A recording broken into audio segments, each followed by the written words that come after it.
नमस्कार। परीक्षा पे पाठशाला में आपका स्वागत है और अभिनंदन है, शाश्वत अभिनंदन है उन लाखों छात्र छात्राओं को जो बोर्ड की परीक्षा में बैठने जा रहे हैं और इन दिनों अपनी तैयारियों में जुटे हुए हैं। उन्होंने एक सपना देख रखा है और एक खास बात यह भी है कि अभी ये बोर्ड परीक्षा हमारे प्रधानमंत्री से भी जुड़ गई है। प्रधानमंत्री भी छात्र छात्राओं को लेकर के लगातार न केवल चिंतित रहते हैं वरन उन्हें टिप्स भी देते हैं, जिसमें लाखों छात्र छात्राएं प्रेरित होते हैं। एबीसी ने भी इसी दिशा में प्रयास शुरू किया और बोर्ड परीक्षा के कक्षा 10वीं और 12वीं के छात्र छात्राओं के लिए पाठशाला स्टार्ट कर दी। हमारे इस पाठशाला में आते हैं विषय विशेषज्ञ जो बताते हैं कि इस बार का पेपर कैसा आएगा, इस बार के पेपर को हल करने के लिए क्या करना चाहिए, कैसे अच्छे नंबर प्राप्त करना चाहिए। और मुझे खुशी कि हमारे इस कार्यक्रम से छात्र छात्राएं जुड़ते हैं, सवाल पूछते हैं, अपनी जिज्ञासा को भी शांत करते हैं। आज इसी क्रम में हम कक्षा 10 के अंग्रेजी विषय के छात्र छात्राओं को संबोधित करेंगे और हमारे साथ होंगे अंग्रेजी विषय के विशेषज्ञ श्रीमान रविशंकर शुक्ल जी। रविशंकर जी, मैं आपका बहुत बहुत स्वागत करता हूँ। रविशंकर जी शुक्ल विदेशी शिक्षा निकेतन में एक अच्छे शिक्षकों में जाने जाते हैं और अंग्रेजी विषय पे अपनी विशेष महारत हासिल रखते हैं। कई बार ऐसा अवसर आया है जब देखने को मिला है कि छात्रों के प्रति उनका कैसा जुड़ाव है और ये एक बड़ी बात होती है किसी शिक्षक में। और एक बात और अच्छी लगती है कि जब भी कभी ऐसे कार्यक्रमों के लिए छात्र छात्राओं के हित के बंधनों के लिए जब बात की जाती है तो तत्परता के साथ आगे रहते हैं। रविशंकर जी, ये जो पेपर आ रहे हैं, कभी कभी लगता है कि कितना लेंथी पेपर है। मुझे मालूम है कि जब मैं पढ़ता था 2 पेपर होते थे, एक पेपर फर्स्ट और एक सेकंड, एक का संबंध प्रोज से, एक का संबंध पोएट्री से। लेकिन अब देखा कि एक ही पेपर में 30 क्वेश्चन और उसमें ऑब्जेक्टिव भी हैं, वर्णात्मक भी है, डिस्क्रिप्शन करने वाले भी हैं, एक्सप्लेनेशन करने वाले भी हैं, क्वेश्चन आंसर भी है। ये भी लिखा है कि 30-40 वर्ड्स में इसका उत्तर चाहिए, ये भी लिखा है कि 60 वर्ड्स में उत्तर चाहिए। मैं शुक्ल जी आपसे ये जानना चाहता हूँ, क्या आपको ये लगता नहीं है कि ये जो 30 प्रश्नों का जो इतना भारी भरकम जो प्रश्न पत्र होता है वो कहीं ना कहीं छात्रों की एक बहुत बड़ी कसौटी बन जाता है? सबसे पहले मैं एबीसी चैनल को धन्यवाद देना चाहूँगा कि अभी तक माता पिता, विद्यालय और बच्चे केवल इस बारे में विचार करते थे और अब हमारे चैनल ने भी एक ये नया जो कार्यक्रम शुरू किया है, इसके लिए हमें लगता है कि लाखों विद्यार्थियों को बहुत फ़ायदा होने वाला है निश्चित रूप से। और जैसा कि प्रश्न आपका है कि लेंदी पेपर होता है और बहुत सारे बच्चों का भी डर इस बात को लेकर के रहता है कि कैसे वो मैनेज करेंगे, टाइम मैनेजमेंट उनका क्या होगा।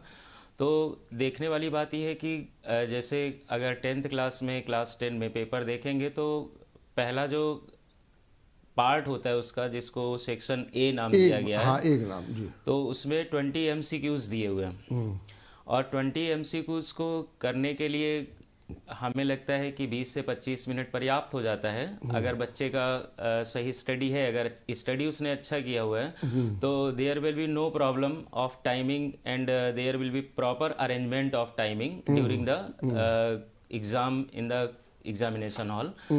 एंड जो सेकेंड पार्ट है उसका 50 मार्क्स का, उसमें भी क्वेश्चंस इतने अधिक नहीं है। उनकी शब्द सीमा बोर्ड ने निर्धारित की है, क्योंकि यूपी बोर्ड भी स्टूडेंट फ्रेंडली वर्क कर रहा है, क्योंकि उसको कहीं ना कहीं इस बात की चिंता रहती है कि हमारे बोर्ड के विद्यार्थी कहीं किसी दूसरे बोर्ड से पीछे ना हो जाएं।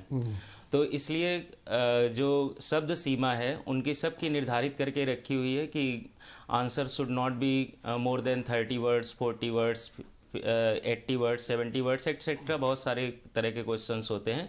तो अगर बच्चे का टाइम मैनेजमेंट ठीक है, और इसके लिए क्या होता है, अधिकांश विद्यालयों में जो शिक्षक हैं सब्जेक्ट्स के, सारे सब्जेक्ट्स में, और इंग्लिश के भी उसी तरह से, कि वो अभ्यास कराते हैं अनसॉल्व्ड पेपर्स से।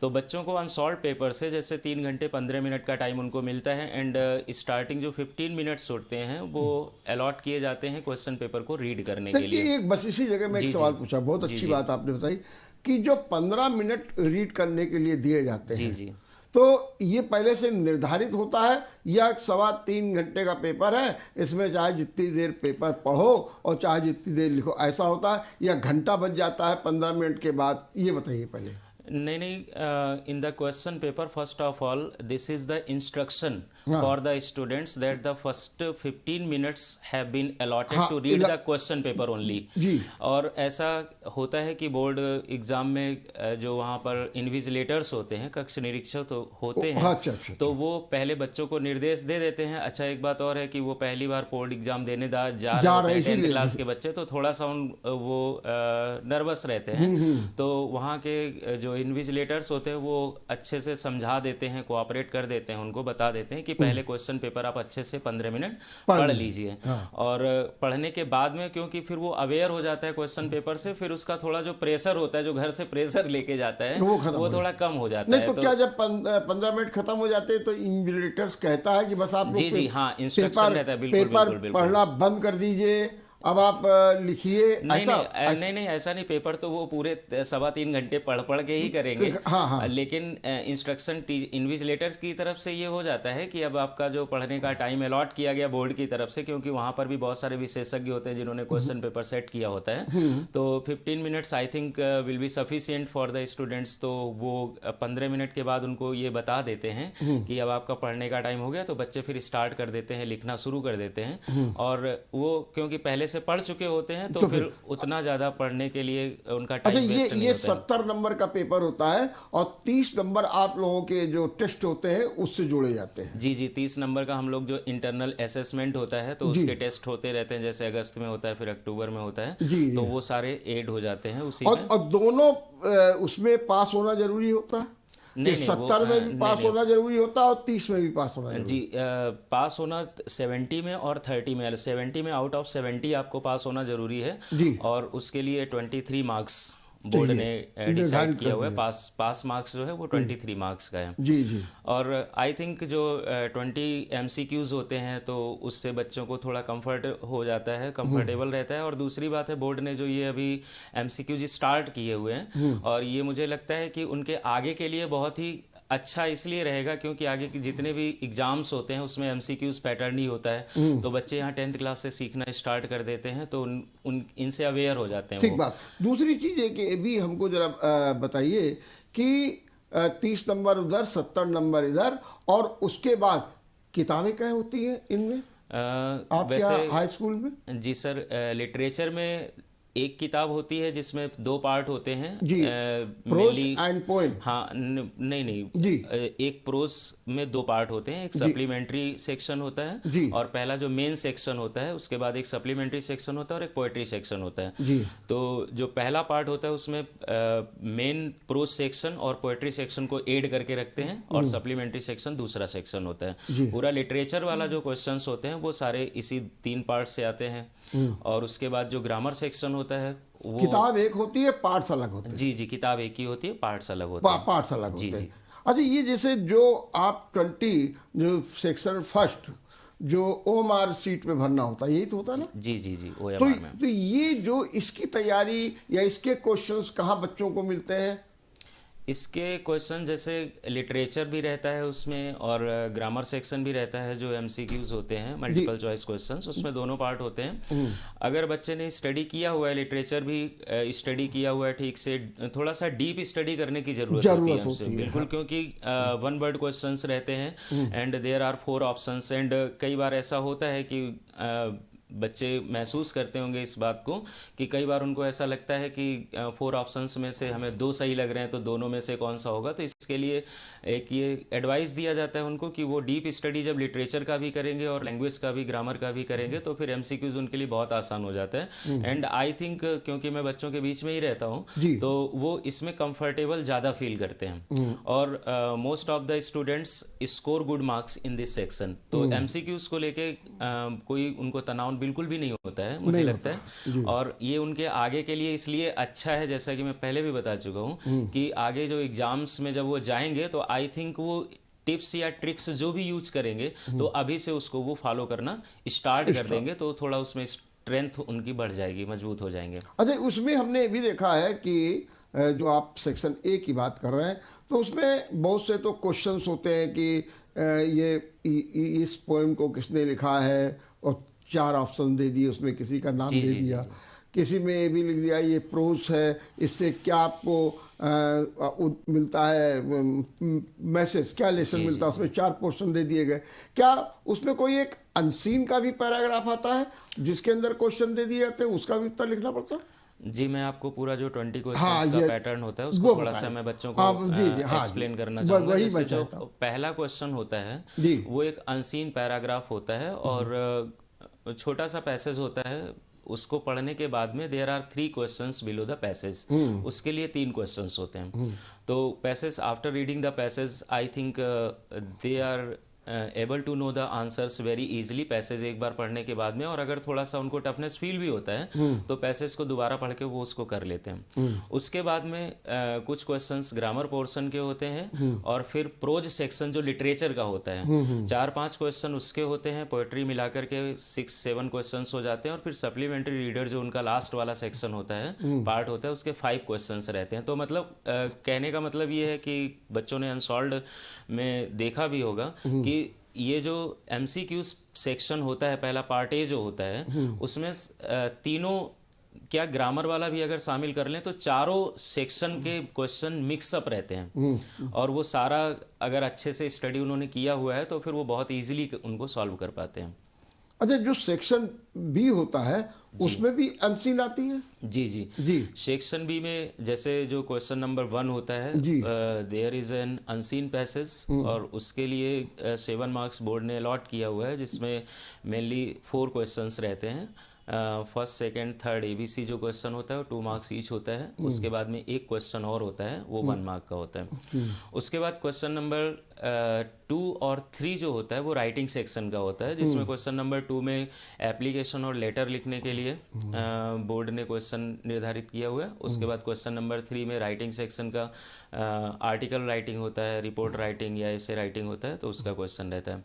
क्वेश्चन नंबर 4 ग्रामर का क्वेश्चन रहता है जी। और उस ग्रामर के क्वेश्चन में मेनली 4 पार्ट्स होते हैं, ABCD, जिसमें A, B और C ग्रामेटिकल क्वेश्चंस होते हैं, such that change into passive voice, change into indirect narration and punctuation. And जो D सेक्शन होता है, D पार्ट होता है उसका क्वेश्चन नंबर 4 का, उसमें ट्रांसलेशन पैसेज होता है। I think there are generally 4 sentences because this question contains only 4 marks, तो 4-5 सेंटेंसेस होते हैं। और उसके बाद में फिर आगे लिटरेचर पोर्शन आ जाता है। क्वेश्चन नंबर 5 जो होता है वो शॉर्ट आंसर टाइप क्वेश्चंस होता है, जो मेन बुक है प्रोज का उसके क्वेश्चंस रहते हैं और ऑप्शंस रहते हैं, because there are 4 questions and students are to solve only 2 out of 4। Question number 6 long answer होता है, एंड वर्ड लिमिट इसकी 60 मार्क्स 70 मार्क्स होती है, जो लॉन्ग आंसर होता है उसी सेक्शन का, जिसके शॉर्ट आंसर क्वेश्चन नंबर 5 में होते हैं। उसके बाद अगला जो क्वेश्चन होता है क्वेश्चन नंबर 7 और 8। क्वेश्चन नंबर 7 सेंट्रल आइडिया के लिए अलॉट किया गया है, और उसके बाद क्वेश्चन नंबर 8 जो है वो पोएम लिखने के लिए है। तो दोनों क्वेश्चन ये पोएट्री सेक्शन के होते हैं और 3 मार्क्स इनके दोनों क्वेश्चन के लिए अलॉट किए गए हैं। उसके बाद क्वेश्चन नंबर 9 और 10 क्वेश्चन जो है वो सप्लीमेंट्री सेक्शन का होता है और उसमें शॉर्ट आंसर और लॉन्ग आंसर रहता है। सप्लीमेंट्री रीडर में एक शॉर्ट आंसर लिखना होता है बच्चों को और लॉन्ग आंसर जो होता है वो भी एक लिखना होता है। And it is very good for the students that there are options there also, वहाँ पर भी ऑप्शंस रहते हैं और उनको जिसमें कंफर्ट फील होता है उस आंसर को वो लिख सकते हैं। तो ये पूरा पेपर का पैटर्न इस टाइप का होता है। एक बात ये बताइए, ये सप्लीमेंट्री बात आप कर रहे हैं, ये सप्लीमेंट्री में क्या होता है खास तौर से? There are only stories. Yes. अच्छा। एंड आई थिंक बोर्ड की बहुत अच्छी एक योजना है कि बच्चे पढ़ना सीखें और जब वो अच्छा पढ़ेंगे तो वो अच्छा लिख भी पाएंगे और अच्छा बोल भी पाएंगे। और पढ़ना रुचिकर बच्चों को क्योंकि कहानियां ही लगती हैं तो इसलिए उसमें सप्लीमेंट्री में कहानियां ज़्यादा हैं और इससे उनका जो वोकैब पार्ट है वो भी थोड़ा सा स्ट्रांग होता है क्योंकि there are so many new words, नए शब्द होते हैं, उनको पढ़ते हैं, सीखते हैं। तो इससे उनका जो अदर सेक्शंस है उसका फ़ायदा वहाँ पे मिल जाता है उनको कि इसमें ऐसे नए वर्ड्स यूज़ किए गए हैं जिनका कई बार जैसे MCQs होते हैं उनमें वर्ड मीनिंग पूछ दिया गया या एंटोनिम पूछ दिया गया या सिनोनिम पूछ दिया गया तो वो उससे अपना कर सकते हैं। और इसमें मतलब एक बात हमको बता रहे थे लोग, आप इसको ज़्यादा क्लियर करेंगे, हालांकि हम भी जब पढ़ते थे तो हमारे पे भी एक अनसीन पैसेज आता था। कहते हैं अनसीन पैसेज के नीचे जो क्वेश्चंस होते हैं अगर उनमें जो वर्ड्स आ रहे हैं उन्हीं को अगर हम अनसीन पैसेज में देख लें उन वर्ड्स को तो उसके आधार पर आंसर बड़ी इजीली लिखा जा सकता। क्या ये सही है?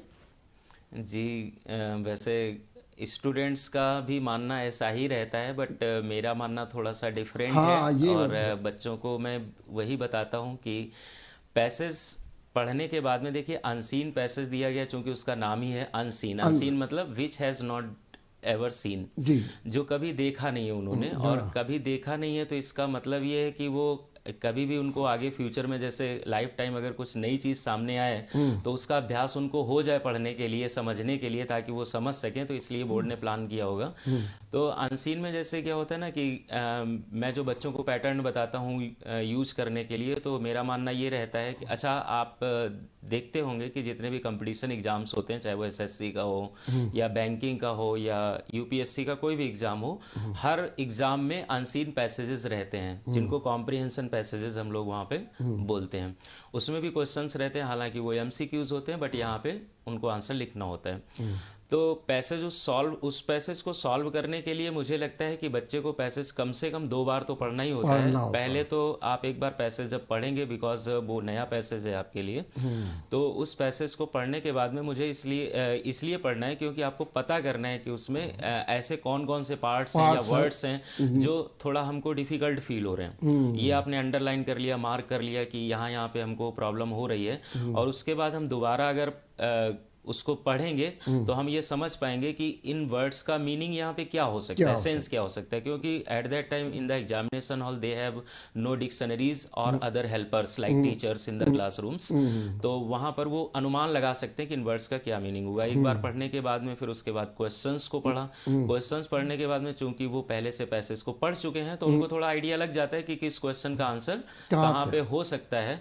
और मैं बच्चों को ये सलाह देता हूँ और देना चाहूँगा, जो बच्चे लाइव देख रहे होंगे उनको भी ये बताना चाहूँगा कि वो क्वेश्चन के वर्ड्स को फॉलो ना करें। वो क्वेश्चन जैसे कोई भी क्वेश्चन है तो वो एक सर्टेन इन्फॉर्मेशन चाहता है, एक सर्टेन आंसर चाहता है। तो सर्टेनिटी को बनाए रखने के लिए पहले पैसेज से जो इन्फॉर्मेशंस आपने कलेक्ट की हैं उन इन्फॉर्मेशंस के आधार पे they must write the answer in their own language.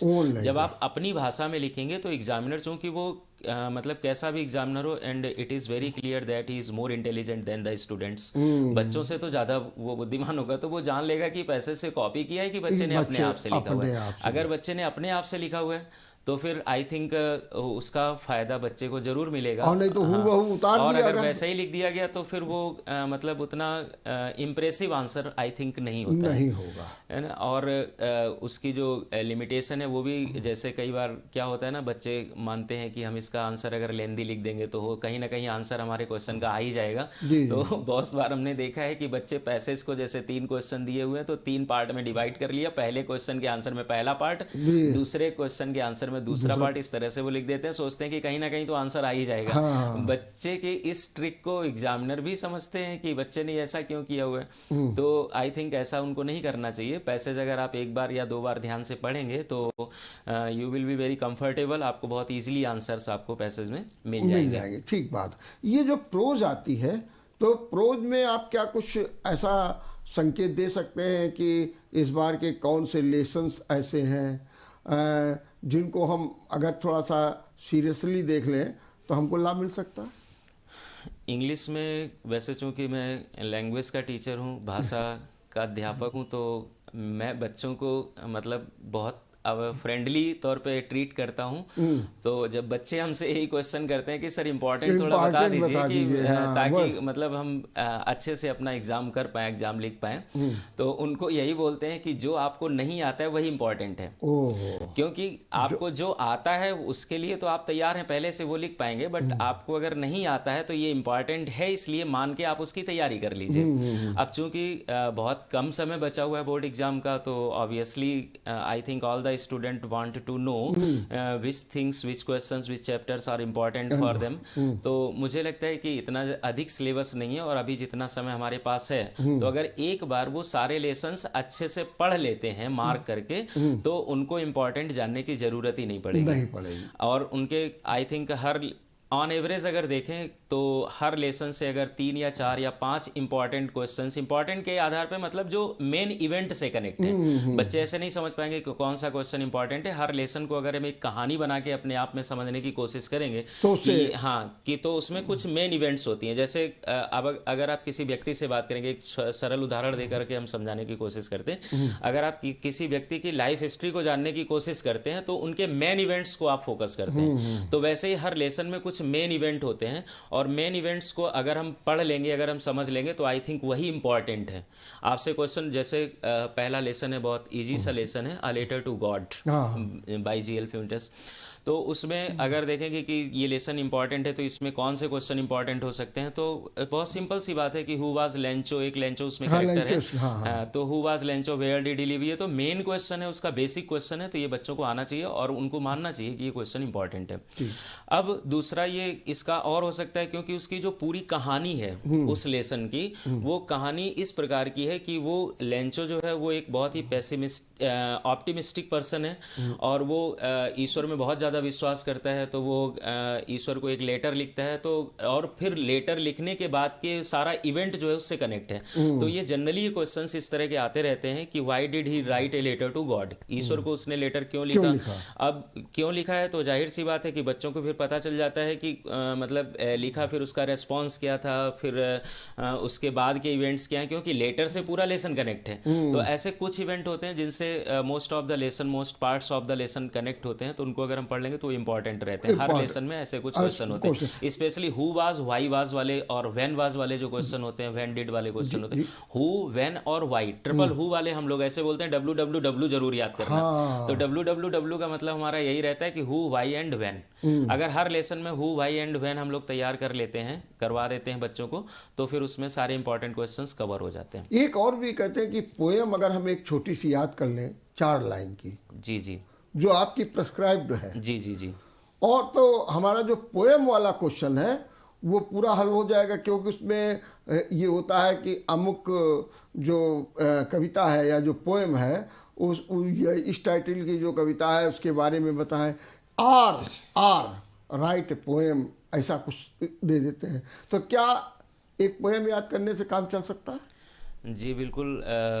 बच्चों को बताना चाहूँगा कि जैसे क्वेश्चन जो 3 मार्क्स का ये आता है आता तो है। उसमें right 4 lines of a poem Poem। Prescribed in your text book. तो उसमें 4 लाइंस वो तैयार कर लेते हैं और वो उनको मार्क्स मिल जाते हैं। लेकिन इसके लिए जो एक और में जो क्वेश्चन अब आता है हाँ हाँ तो वो क्वेश्चन पहले पैटर्न दूसरा होता था। अब चूंकि जो नेशनल एजुकेशन पॉलिसी है हम लोगों की वो थोड़ा चेंज हुआ है, पेपर पैटर्न चेंज हुआ है। तो इसमें अब जो क्वेश्चन उसके सब्स्टिट्यूट में क्वेश्चन जो देते हैं उसके लिए एक पोएट्री से क्वेश्चन दिया जाता है। And I think and most of the students also realize that question is more difficult than the poem, क्योंकि पोएम उनको पहले से पता रहती है कि हाँ, पोएम तो हमारे टेक्स्ट जो बस उनको इजी लगती है, जो आसान लगती है उसको वो तैयार कर लेते हैं। And that is the solid question कि उनको 3 मार्क्स उसमें मिलना है। But they must pay attention to the capitalization of the first letter of each and every line and must use the proper punctuation marks. अगर वो punctuation marks और capital letters का जो प्रॉपर यूज करते हैं, ठीक तरह से लिखते हैं, तो आई थिंक उनमें इसको फुल मार्क्स मिल जाते हैं और वो थोड़ा इजी रहता है। इजी रहता है। और पोएट्री का जो अगला क्वेश्चन होता है वो सेंट्रल आइडिया का रहता है। तो जनरली सेंट्रल आइडिया का, हाँ, सेंट्रल आइडिया लिखने के लिए तो कुछ पोएम्स हैं, जैसे डस्ट एंड स्नो है, डस्ट ऑफ स्नो है, और दूसरा एक और फायर एंड आइस पोएम है। दोनों पोएम बहुत इंपॉर्टेंट है। एक फॉग पोएम है, बहुत इंपॉर्टेंट है। ट्रीज पोएम बहुत इंपॉर्टेंट है। ऐसे ये 3 4 5 पोएम है जो बहुत इंपॉर्टेंट है। इनका सेंट्रल आइडिया अगर वो लर्न कर लेते हैं तो आई थिंक कोई ना कोई, क्योंकि 3 ऑप्शंस रहते हैं, 3 ऑप्शंस में से एक ही लिखना होता है, तो वो लिख सकते हैं। लिख सकते हैं। दूसरा एक ये भी है कि एक लेटर भी लिखने को आता है कि माँ आपके बहन की या भाई की शादी हो रही है, जी जी, तो आप किसी को आमंत्रित कर रहे हैं, या अपने फ्रेंड को कोई पत्र लिखिए। क्या इस तरीके का भी पत्र आता है? जी। पत्र जैसे फॉर्मल और इनफॉर्मल लेटर्स होते हैं, तो फॉर्मल और इनफॉर्मल का डिफरेंस क्या होता है बच्चों को ये थोड़ा स्टडी करना पड़ेगा। फॉर्मल लेटर्स वो होते हैं जिनमें हम ज़्यादा फॉर्मेलिटी करते हैं, क्योंकि फॉर्मेलिटी करने, हाँ, फॉर्मेलिटी करने का मतलब ये होता है कि हम अपनी लैंग्वेज पे भी ध्यान देते हैं कि सामने वाले को कैसे इम्प्रेस करना है। बट जो हम पर्सनल लेटर्स लिखते हैं या इनफॉर्मल लेटर्स लिखते हैं उसमें हम इस तरह का कोई ध्यान बहुत नहीं देते हैं, केवल फीलिंग्स को जोड़ने की कोशिश करते हैं। तो इसका पैटर्न या फॉर्मेट जिसको बोलते हैं, ये बच्चों को थोड़ा स्टडी करना चाहिए, क्योंकि वो अक्सर कंफ्यूज्ड रहते हैं। बच्चे कई बार मेरे पास भी आते हैं, पूछते हैं कि सर बुक में ऐसे लिखा हुआ है और इस बुक में ऐसे लिखा हुआ है, या सर ने ऐसे बताया, मैम ने ऐसे बताया, हम कौन सा लिखें। तो मैं उनको बताना चाहूँगा कि generally the letters and applications are written in 2 styles. 2 तरीके से लिखे जाते हैं। एक होता है ब्लॉक्ड स्टाइल और दूसरा होता है इंडेंटेड स्टाइल। तो इंडेंटेड स्टाइल हमारा ट्रेडिशनल है, जो पुराना पहले की तरह से जैसे हम लोगों ने भी पढ़ा होगा, तो उसमें हम लोग इंडेंटेड स्टाइल का यूज़ करते थे। बट जो मॉडर्निटी के हिसाब से जो यूज़ किया जा रहा है वो ब्लॉक्ड स्टाइल यूज़ किया जा रहा है। बच्चे कई बार क्या करते हैं, दोनों को मिक्स कर देते हैं। तो मेरी उनको सलाह ये है कि वो मिक्स ना करें, या तो वो इंडेंटेड स्टाइल में लेटर्स या एप्लीकेशंस को लिखने का अभ्यास करें, या फिर वो ब्लॉक्ड स्टाइल का अभ्यास करें। ब्लॉक्ड स्टाइल का मतलब ये समझ पा रहे होंगे बच्चे कि जिनको हम मार्जिन लाइन या जो हाशिया होता है, बिल्कुल हाशिया से सटा के सारी लाइन्स लिखते हैं, पहली लाइन से लेके आखिरी लाइन तक। जैसे कई बार आपने भी देखा होगा कि योर सोबीडियंटली या योर सिंसियरली वो राइट साइड में लिखने जाते हैं, तो राइट साइड में नहीं लिखना है उनको, सारा मार्जिन लाइन से सटा करके ही पूरा लिखना है। इसको ब्लॉक स्टाइल बोलते हैं। और यही स्टाइल थोड़ा सा इजी इसलिए रहता है क्योंकि बच्चों को फिर ये नहीं सोचना पड़ता है कि कौन सा वर्ड या कौन सी लाइन हम कहाँ से स्टार्ट करें, कहाँ पे लिखें। ठीक बात। एक 60 वर्ड्स का एक आता है, जस्ट लाइक, क्या वो ऐसे टाइप का होता है? हाँ, एक आर्टिकल वाला क्वेश्चन रहता है, वही क्वेश्चन नंबर 3 होता है पार्ट बी में। जस्ट लेटर और एप्लीकेशन के बाद वाला जो क्वेश्चन होता है, ये राइटिंग सेक्शन का क्वेश्चन बोला जाता है। इसमें आर्टिकल लिखने के लिए आता है या रिपोर्ट लिखने के लिए आती है। पहले क्या होता था ना, हम लोगों के समय में केवल ऐसे लिखने के लिए आता था। हाँ। और हम लोग उसमें क्या होता ना, पूरे सेशन में 2 4 5 ऐसे तैयार कर लिए, और आई थिंक वो ऐसे होते थे क्योंकि वो सजेशन एडवाइस रहता था हमारे टीचर्स का कि वो इम्पोर्टेंट रहते थे, या जनरली जो आते रहते हैं हर बार उन्हीं में से कुछ ना कुछ समझ लेते थे, उनको कर लेते थे। एक स्टूडेंट है आदर्श शर्मा जी। आदर्श, आप हमारी आवाज़ सुन रहे हैं? जी जी जी। तो आदर्श, किस विद्यालय में आप पढ़ते हैं? सर सेंट जेवियर्स में पढ़ता हूँ, क्लास 10th में। तो क्या पूछना है मास्टर साहब से, जरा पूछिए। पहले तो मास्टर जी को मेरा प्रणाम। जी नमस्कार जी। मास्टर जी, ये जानना चाहता हूँ कि मैं ये जो ऐसे आता है इंग्लिश ग्रामर में, तो वो मतलब कितने पेज का सफिशिएंट होता है मतलब लिखने के लिए, कि जिससे मेरे इंग्लिश ग्रामर में मतलब ऐसे में मेरे को पूरे नंबर मिल सके?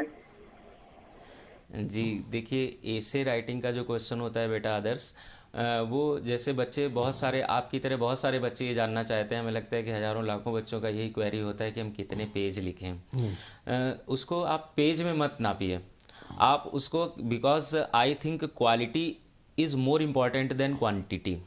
आपको क्योंकि बोर्ड ने आपको दिया हुआ है, जैसे अभी ऐसे लिखने के लिए नहीं आ रहा है, अभी आर्टिकल लिखने के लिए आ रहा है, और उसके लिए लिखा आपको एक वर्ड लिमिट भी दे दी जाती है। 60 तो है। आप ये देखें कि हमें पैटर्न उसका फॉलो कर रहे हैं आर्टिकल का कि नहीं फॉलो कर रहे हैं। आर्टिकल का पैटर्न आपको फॉलो करना है। और फुल मार्क्स की अगर बात करें तो फुल मार्क्स के लिए there should not be grammatical errors and punctuation marks. ये सारी चीज़ें अगर आप नहीं करते हैं और आपने प्रॉपर तरीके से लिखा हुआ है, तो आई थिंक जो आर्टिकल 10th क्लास के लिए दिया जा रहा है इस समय, वो 2 से 2.5 पेज पर्याप्त है। आप उसको, जैसे पहले हम लोग ऐसे के लिए बताते थे कि 5 पेज लिखना है या 6 पेजेस तक लिखना है, तो ऐसे आप नहीं, आप 2-2.5 पेज पर्याप्त होता है जो आर्टिकल आपका कवर हो जाता है। लेकिन उसकी क्वालिटी अच्छी होनी चाहिए। क्वालिटी मतलब एक प्रवाह होना चाहिए। जैसे क्या होता है ना कि एग्जामिनर्स, आप लोग को भी ये बताया गया होगा कि पूरा आंसर, इस तरह का जो लॉन्ग आंसर होता है शायद नहीं पढ़ते होंगे सभी एग्जामिनर्स, लेकिन एग्जामिनर हमारे आंसर को पढ़े या हम उनसे अपने आंसर को पढ़वा लें, ये हमारे अंदर कुछ टेक्निक होनी चाहिए। और इस टेक्निक के लिए एक बहुत सरल सी बात है कि हमारा जो हर सेंटेंस है वो पिछले और अगले सेंटेंस से कनेक्ट होना चाहिए, एक प्रवाह होना चाहिए। और जब एग्जामिनर पहले सेंटेंस को पढ़ेंगे और पहला सेंटेंस उन्होंने पढ़ा, देखा कि बहुत अच्छा लिखा हुआ, उनका मन करेगा कि ज़रा आगे पढ़ के देखें क्या है, और इस तरह से वो पढ़ते चले गए, उसके भाव में, उसके प्रवाह में बहते चले गए, तो ऑब्वियसली फिर आपको फुल मार्क्स मिलने ही मिलने। और पढ़ते पढ़ते अगर ग्रामेटिकल एरर्स आपकी निकल आती हैं, ग्रामेटिकल मिस्टेक्स के साथ साथ में पंक्चुएशन मार्क्स का आपने ठीक से यूज़ नहीं किया हुआ है, या एक छोटा सा उदाहरण हम देंगे आपको, जैसे कि छोटे बच्चे जब निबंध लिखना शुरू करते हैं, तो वो जैसे उन्होंने गाय का निबंध लिखना शुरू किया, तो पहला सेंटेंस उनको क्या लिखना चाहिए? पहले सेंटेंस में अगर हम लिख देंगे कि गाय भूसा और घास खाती है, तो इंप्रेशन खत्म हो जाएगा, है ना। तो मतलब उन इंट्रोडक्शन, जैसे अगर आर्टिकल आप लिखते हैं तो I think there will be 3 parts, 3 part होना चाहिए। फर्स्ट ऑफ ऑल जो आपका टाइटल है, जिसके बारे में आपको आर्टिकल लिखना है, जिस पर उसको आपको इंट्रोड्यूस कराना पड़ेगा। इंट्रोड्यूस कराने के बाद में पहला पार्ट हो गया। उसके बाद जो सेकेंड पार्ट होगा, that will be the main part of the article, वो मेन पार्ट आपका होगा। और फिर जो थर्ड पार्ट होगा, उसमें आप अपने आर्टिकल को कंक्लूड करेंगे। कंक्लूड करने का मतलब है इस तरह से आप लिखेंगे कि आपको लास्ट सेंटेंस तक लिखते लिखते ये एग्जामिनर को पता चलना चाहिए कि आपने अब समाप्त कर दिया। कई बार क्या होता है ना कि हम उसको 2 पेज या 3 पेज भरने के बाद में छोड़ देते हैं, और ऐसी जगह पे छोड़ते हैं कि अगर बाय द वे एग्जामिनर महोदय ने लास्ट सेंटेंस पढ़ लिया तो उनको लगेगा ये अभी अधूरा है। तो कंक्लूजन बहुत ज़रूरी है। और हेडिंग आपको कंक्लूजन नहीं डालना है, आपको अपनी कुछ ऐसे जो ट्रिक्स हैं या कुछ ऐसा जो आपने जिस विषय को चूज़ किया हुआ है लिखने के लिए, उसमें कुछ ऐसी बातें ज़रूर होंगी जिससे कि पता चलेगा लिखने के बाद में, जब आप देखेंगे पढ़ करके खुद, तो आपको पता चलेगा कि नहीं अभी ये यहाँ पे समाप्त होने लायक है और हम इसको समाप्त कर सकते हैं। अच्छा, ये जो आर्टिकल्स आते हैं, ये तो जो बच्चे पुस्तक पढ़ते हैं या जो उनके सप्लीमेंट्री है, उन्हीं से ही आते हैं या कोई भी आर्टिकल पूछा जा सकता है? नहीं, आर्टिकल हमारे अराउंड द वर्ल्ड जो हो रहा है उसी के बारे में रहता है। जैसे write an article on a morning walk पे write an article on the celebration of Diwali, ऐसे लिख दिया है। Write an article on the yoga day या योग दिवस, है ना, तो उस पे, या और इस तरह के write an article on the use and abuses of mobile phones, television, तो इस तरह के आर्टिकल रहते हैं। तो बच्चों को अवेयर हमेशा रहना चाहिए कि कोई भी चीज़ हमारे आसपास है तो उसके बारे में उनको ज़्यादा से ज़्यादा जानने की कोशिश करेंगे अगर, और इस सेक्शन को और अच्छा करने के लिए जितना ज़्यादा वो पढ़ेंगे, जितना ज़्यादा वो, जैसे इसके लिए आप मैगजीन्स पढ़ सकते हैं, इसके लिए आप न्यूज़पेपर्स के जो एडिटोरियल्स होते हैं, संपादकीय होते हैं, उनको आप पढ़ सकते हैं। इससे आपको यहाँ पर फ़ायदा मिलेगा जब आप इस तरह के आंसर्स लिखेंगे कभी भी या कहीं भी। ठीक बात। दूसरी चीज़ ये है, क्या जब आप लोग कॉपी जांचते हैं तो नंबर देते समय ग्रामेटिकल मिस्टेक, पहला शब्द कैपिटल है कि नहीं है, स्पेलिंग मिस्टेक, इन सब के नंबर धड़ाधड़ काट लेते हैं? जी, बहुत अच्छा प्रश्न पूछा है आपने, क्योंकि हम लोग जब कॉपी चेक करने जाते हैं बोर्ड की तरफ से जी, तो उसमें अब चूंकि मार्क्स जो हम लोग दे रहे हैं, तो प्रयास ये रहता है कि किसी भी स्टूडेंट के साथ में अन्याय ना हो। अगर कोई बच्चा ऐसा है जिसने पंक्चुएशन मार्क्स ठीक से यूज़ नहीं किया हुआ है या कैपिटल लेटर्स का ठीक से यूज़ नहीं किया हुआ है, डायरेक्ट इनडायरेक्ट वगैरह हाँ में जी, जैसे जी अगर उसने ग्रामेटिकल एरर्स की हैं तो ऑब्वियसली फिर मार्क्स डिडक्शन होगा। बट क्योंकि अगर हम वहाँ पे मार्क्स डिडक्ट नहीं करेंगे और किसी ने बिल्कुल सही लिखा हुआ है उसको और इस वाले को, दोनों को अगर बराबर अंक देंगे तो हमें लगता है कि फिर अन्याय हो जाएगा। तो कुछ ना कुछ मार्क्स डिडक्शन होता है, बट कितना होना है ये बच्चा खुद डिसाइड कर सकता है कि हम तैयारी इस तरह से करें, क्योंकि बहुत प्रॉपर सी सिंपल सी बातें हैं सारी कि हमें each letter of every sentence are to write in capital letter and there should be proper full stops, commas, inverted commas while writing the articles or long answers जब भी लिखेंगे। कई बार बच्चे क्या होता है ना, वन सेंटेंस आंसर लिखते हैं उसमें भी लास्ट में फुल स्टॉप लगाना भूल जाते हैं, तो ऑब्वियसली फिर मार्क्स हम लोग कई बार काटते भी हैं और मुझे लगता है कि थोड़ा सा उसमें फुल मार्क्स नहीं देना चाहिए। ठीक। दूसरा एक ये भी मतलब थोड़ा सा संक्षेप में हमको ज़रा बता दीजिए कि इसका मैनेजमेंट कैसे होना चाहिए क्वेश्चंस का।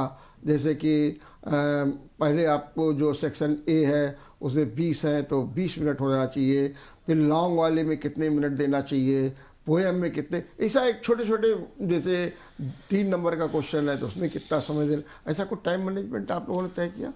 जी बिल्कुल, टाइम मैनेजमेंट करने के बाद ही बच्चों को हम लोग अभ्यास कराते हैं क्लासरूम्स में जी। तो जैसे जो MCQs रहते हैं, क्योंकि कोई मैथमेटिकल कैलकुलेशन उनमें होता नहीं है, जाहिर सी बात है। जैसे उदाहरण के लिए अगर आपसे पूछा गया कि which city is the capital of India and there are 4 options, तो आई थिंक पढ़ने के तुरंत बाद पता चल जाएगा। तो हर प्रश्न में 1 मिनट भी नहीं लगता है अगर बच्चे को आता है। हाँ, OMR में जब वो मार्क करते हैं ओवल को, जब वो डार्क करते हैं तो उस पर थोड़ा उनको सावधानी इसलिए रखनी चाहिए क्योंकि अब हम लोग वाइटनर यूज़ नहीं कर सकते हैं, इरेजर यूज़ नहीं कर सकते हैं। तो इसके लिए बच्चों को मैं ये सलाह देता हूँ कि वो 20 मिनट का जो टाइम है उसमें 20 मिनट चूँकि बहुत पर्याप्त समय, बहुत बची जाएगा काफ़ी समय इसमें, तो वो पहले पेंसिल से मार्क कर लें कि कौन सा ऑप्शन किस क्वेश्चन का हमको ओवल डार्क करना है, और पेंसिल से मार्क करने के बाद में जब वो आश्वस्त हो जाए पूरी तरीके से तब वो पेन से फाइनली मार्क करें। और हमें लगता है कि 20 मिनट में ये कवर हो जाएगा पूरा। उसके बाद में जो अनसीन पैसेज रहता है मुश्किल से 10 मिनट का समय इसमें लगेगा, क्योंकि उनको 5 मिनट का समय लगभग 4 से 5 मिनट पूरा पढ़ने में लग जाएगा, 2 बार पढ़ेंगे। और फिर उसके बाद जो राइटिंग वर्क करना है, उसका आंसर्स जो राइट करने हैं उसमें भी 5-7 मिनट का टाइम उनको लग जाएगा। तो लगभग 8-10 मिनट 11 मिनट उसमें लग जाएगा। फिर उसके बाद में अगला क्वेश्चन जो होता है राइटिंग सेक्शन का, इसमें थोड़ा टाइम ज़्यादा लग जाता है। एक बात हमको आज बता दीजिए पहले थोड़ा सा संक्षेप में टिप्स के साथ में कि बच्चे अच्छे नंबर कैसे लाएं, ये एक बहुत महत्वपूर्ण बात होती है। जी जी बिल्कुल। देखिए, अच्छे मार्क्स लाने के लिए बच्चों को सबसे पहले तो जैसे अभी बहुत कम समय बचा हुआ है तो उसमें अगर वो रिवीजन करें, अपना प्रॉपरली रिवीजन एक रूटीन से। हाँ, क्योंकि मुझे ऐसा लगता है कि जितना पढ़ना था उनको वो सारा उन्होंने पढ़ लिया है। अब नया कुछ पढ़ने की आवश्यकता उनको नहीं है, क्योंकि मतलब मुझे पहला पॉइंट आपका ये है कि रिवीजन वो प्रॉपर करते रहें। जैसे अगर उन्होंने कुछ किया हुआ, लर्न भी किया हुआ है, तो जैसे साइकोलॉजी हमारी ये कहती है, मनोविज्ञान ये कहता है कि अगर किसी चीज़ को हम 3 बार रिवाइज कर लें तो आम तौर पर वो स्थायी हो जाता है। तो जैसे आज उन्होंने जो लर्न किया हुआ है तो उसको कल और परसों 2 दिन रिवाइज कर लेते हैं। फिर उसके बाद वीकली शेड्यूल उनका ऐसा होना चाहिए, जैसे रविवार हो सकता है, संडे या सैटरडे हो सकता है, जिसमें वो पूरे सप्ताह का रिवीजन एक साथ कर लें, है ना। तो इस तरह से 2 या 3 बार रिवाइज कर लेंगे तो हो जाएगा। उसके बाद अच्छे मार्क्स के लिए जो दूसरा हमारा सलाह बच्चों के लिए रहेगा वो ये रहेगा कि हर क्वेश्चन को लिखते समय कई बार क्या होता है ना कि जो आंसर शॉर्ट आंसर्स होते हैं उनको हम इतना बड़ा कर देते हैं कि उसमें फिर एग्जामिनर को ढूंढना पड़ेगा कि मेनली हमारा क्वेश्चन जो पूछ रहा है वो सेंटेंस या वो वर्ड या वो पार्ट बच्चे ने कहाँ पे लिखा है। तो इस तरह की चीज़ों से बचना चाहिए। मतलब आंसर का जो एक्सपेंशन है या उसकी लिमिटेशन है उसका ध्यान रखें, वही लिखें जो आपको क्वेश्चन में पूछा गया है, और वही लिखने की कोशिश करें जितना पूछा गया है, या उससे ज़्यादा ना लिखें और ना ही उससे कम लिखें जो आपसे पूछा गया है। तो विस्तार और परिधि का थोड़ा ध्यान रखना है, एक्सपेंशन और लिमिट का ध्यान रखना है। अगला ये है कि हमारे आंसर्स में प्रामाणिकता भी होनी चाहिए। प्रामाणिकता इस तरह की जैसे कि एग्जामिनर को ये रियलाइज़ होना चाहिए कि आपने एक पेज, आधा पेज या 2 पेज लिखा है तो वो प्रॉपर स्टडी के बाद में लिखा है, डीप स्टडी करने के बाद में लिखा हुआ है। ऐसे ही केवल 2 पेज भरने से बचने की कोशिश करनी चाहिए, और उसके लिए आपको जो स्टडी आपने किया हुआ है उसको थोड़ा रिवाइज करते रहेंगे, रिमाइंड करते रहेंगे तो हो जाएगा। एक छोटा सा उदाहरण आपको इसके लिए देना चाहेंगे। जैसे मान लीजिए आपसे क्वेश्चन पूछा गया, कोविड पैंडेमिक पे आपको लिखने के लिए आर्टिकल आ गया, तो जब आप इसको लिखेंगे तो फर्स्ट ऑफ ऑल कोविड को आपको एक्सप्लेन करना चाहिए कि ये क्या है। हाँ, कोविड अगर आपने ऐसे ही लिख दिया कि कोविड ये है, अब शुरू हुआ और मतलब ये स्थिति रही, हाँ ये सब पूरा लिख दिया। अगर आपने उसमें कोविड का जो फुल फॉर्म होता है, कोरोना वायरस डिसीज, उसको आपने लिख दिया और उसको हाईलाइट कर दिया, तो एग्जामिनर को लगेगा ऑब्वियसली कि इसको नॉलेज है बच्चे को। And first case in India was observed on 27 जनवरी इन 2020 इन केरला। अगर आपने इस सेंटेंस को हाईलाइट कर दिया तो ऑब्वियसली एग्जामिनर को लगेगा कि ये नहीं, बच्चे को इस पर पकड़ अच्छी है। के लिए आपने लिख दिया, बिल्कुल जी। तो अगर ये सारी चीजें करते हैं बच्चे, अपने ज्ञान को प्रमाणित करने की कोशिश करेंगे तो ऐसा कुछ ना कुछ लिखेंगे तो जरूर। जैसे पोएम का सेंट्रल आइडिया लिख रहे हैं तो उसमें उन्होंने लिखा है कि this poetic device has been used, तो आपने पोएटिक डिवाइस लिखा तो है कि फिगर ऑफ स्पीच या ये यूज हुआ है पोएम में, किस लाइन में यूज हुआ। अगर आप वो लाइन भी लिख देते हैं साथ में तो इंप्रेस हो जाएंगे एग्जामिनर महोदय कि बच्चे को कॉन्टेक्स्ट भी लिखना होगा। नहीं, रेफरेंस कॉन्टेक्स्ट लिखने के लिए 10th क्लास में नहीं आता है जी। और अगला जो सबसे महत्वपूर्ण जो बात है वो हमारी है प्रेजेंटेशन। प्रस्तुतिकरण इसलिए इम्पॉर्टेंट है क्योंकि पूरा साइकोलॉजिकल पैटर्न है। जैसे कि हम अपनी ही बात करते हैं जब कॉपी चेक करने जाते हैं कि कॉपी का जो पहला पेज खोलने के बाद में, और कई बार तो क्या होता है ना, फ्रंट पेज जहाँ पे रोल नंबर लिखते हैं वहीं से एक स्टूडेंट की इमेज हमारे मन में बन जाती है। तो और इमेज वो क्योंकि साइकोलॉजी इस तरह की, ह्यूमन साइकोलॉजी ऐसी होती है कि पहली बार हमने देखा किसी को या किसी चीज़ को तो उससे हम इम्प्रेस, अगर अच्छे के लिए इम्प्रेस हो गए तो फिर वो हमेशा के लिए मतलब उसका फ़ायदा, उसके लिए बेनिफिट रहेगा। और अगर कुछ ऐसा है जो अनप्लीजेंट है, अशोभनीय है, तो फिर वो हमेशा के लिए हमेशा के लिए वो छवि खराब हो जाएगी। तो शुरुआत से प्रेजेंटेशन का, अच्छा प्रेजेंटेशन अगर देखेंगे तो प्रेजेंटेशन मेरे हिसाब से 2 तरह का होता है। एक तो लिंग्विस्टिक प्रेजेंटेशन होता है जिसमें भाषा या फ्रेजियोलॉजी या डिक्शन या जो फ्रेजेस हैं वो कैसे आपने यूज किए, किन शब्दों का चयन किया हुआ है लिखने के लिए। और दूसरा non linguistic presentation. Non linguistic presentation जो होता है वो ऑन द सरफेस होता है। ऑन द सरफेस मतलब सिर्फ देखने से पता चलता है। जैसे बच्चे इसको एक उदाहरण से समझने की कोशिश करेंगे।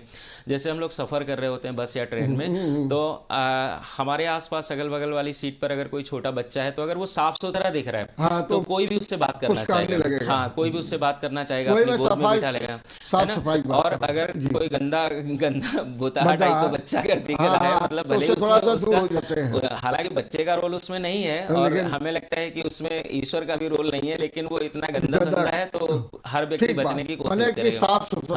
तो कॉपी आपकी साफ सुथरी होनी चाहिए। हैंड राइटिंग ऐसी हो जिसको केवल खुद या खुदा ही ना पढ़ सके, उसको तीसरा व्यक्ति भी पढ़ सके, पठनीय रहे कम से कम, है ना। और जैसे कई बार बच्चे जिनकी राइटिंग थोड़ी एवरेज होती है वो इस बात को लेकर परेशान रहते हैं कि हमारी राइटिंग खराब है, कैसे अच्छे, बहुत सारे बच्चों की बहुत अच्छी राइटिंग होती है, वो कर्सिव लिखते हैं। ऐसा कुछ भी नहीं है। अगर आपकी राइटिंग पढ़ने में ठीक आ रही है तो आप मान के चलिए कि आपकी राइटिंग पर्याप्त अच्छी है।